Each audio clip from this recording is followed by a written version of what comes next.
Vous voulez développer votre vélocité au piano. Pour y parvenir, il y a quelques étapes à suivre et vous ne pouvez pas passer à côté.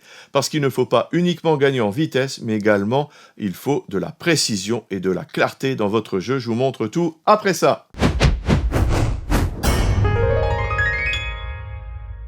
Bonjour, je suis Ludo, fondateur du site lesfoudupiano.fr et sur cette chaîne, j'ai déjà publié beaucoup d'exercices de vélocité, mais je me suis rendu compte que je n'avais pas de vidéo spécialement dédiée à la démarche à suivre. La vélocité au piano n'est pas seulement une question de rapidité, mais aussi de contrôle et de précision à grande vitesse.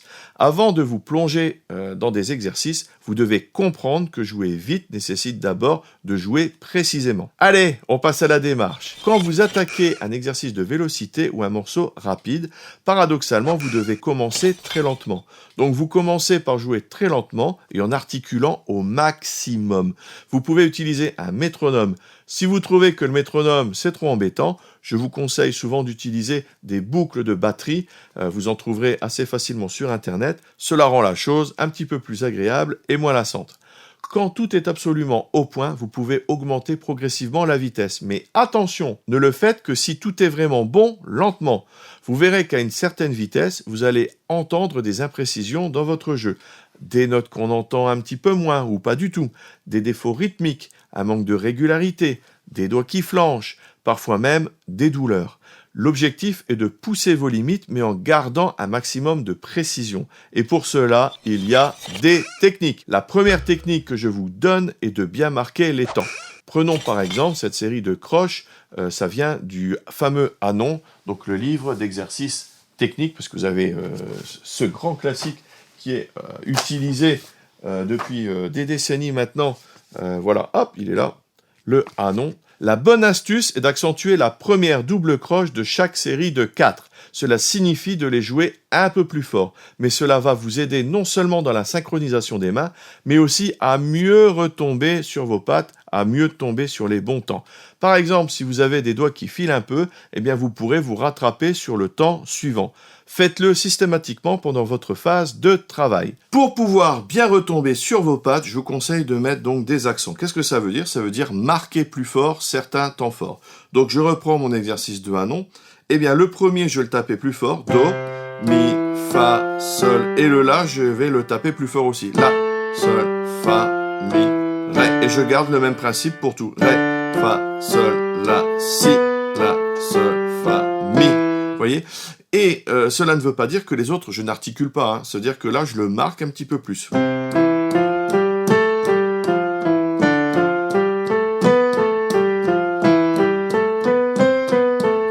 Vous voyez, j'ai joué un petit peu plus fort.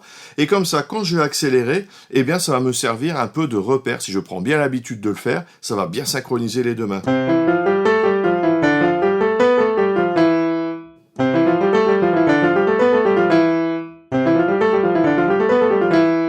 Deuxième technique, et ce n'est pas facile, il s'agit de bien identifier les doigts qui posent problème quand vous jouez vite.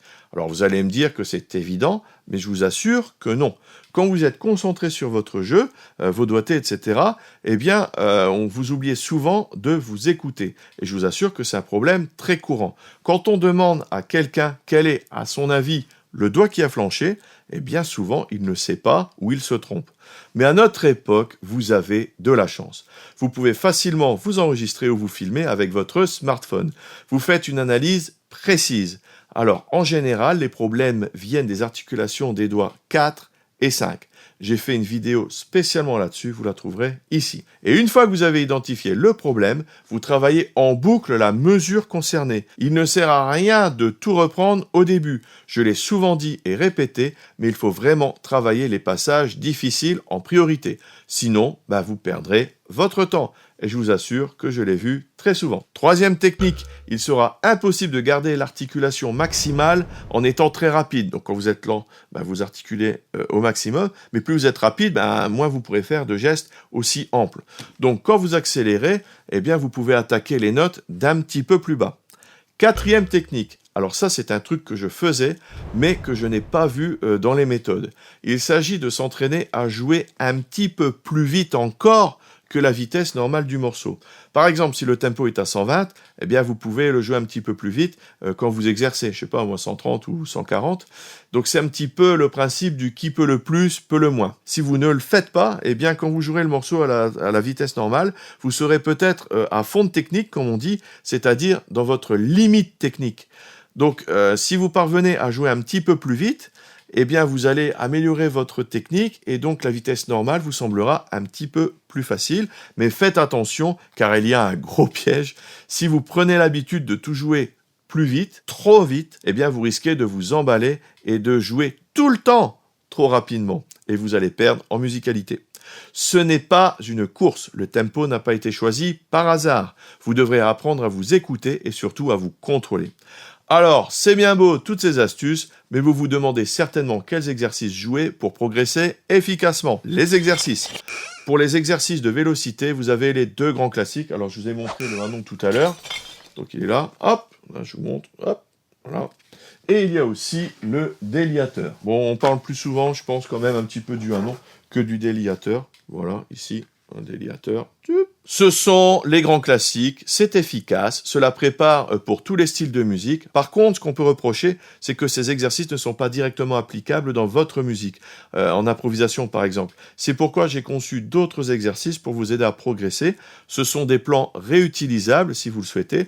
Je vous ai mis le lien dans la description. Pour tous ces exercices, que ce soit le livre ou les miens, vous pouvez les jouer tels quels, mais je vous conseille de faire des variations rythmiques. J'ai fait une vidéo sur ces variations dans une vidéo spéciale. Je vous ai également mis le lien en description et ces rythmes feront vraiment la différence. Ce n'est pas seulement pour travailler les rythmes, mais cela développera votre technique. Vous voyez, vous avez plein de ressources pour développer votre technique.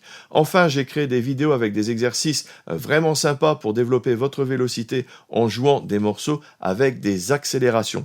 Alors, c'est une manière un petit peu originale d'augmenter votre vitesse. Encore une fois, vous aurez les liens en description. Et si vous êtes d'un très bon niveau en musique classique, eh bien, vous pouvez vous orienter vers des études comme les études de Chopin, par exemple. Alors, je vous avertis, là, c'est vraiment du lourd. Je dois maintenant vous avertir, faites attention aux douleurs physiques. Il faut vraiment que votre posture et votre technique ne provoquent pas de tension inutile dans vos bras et vos poignets ou même vos doigts. Une mauvaise posture peut limiter votre vitesse, alors ça c'est une chose. Mais ce n'est pas le plus important parce que le pire est que cela peut vous causer des blessures. Alors pour éviter ça, commencez vos séances par un petit échauffement avec des petits étirements, un petit peu comme si on faisait du sport finalement. Et ensuite, faites plutôt des petites sessions, mais régulièrement.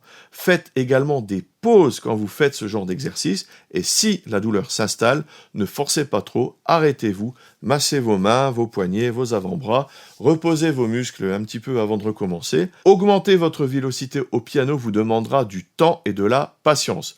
Procédez graduellement en utilisant les exercices et les techniques que je vous ai données aujourd'hui. Dans cette vidéo, je ne vous ai pas montré concrètement toutes les techniques, c'est tout simplement parce que je les ai déjà abordées. Mon but ici était surtout de faire une synthèse.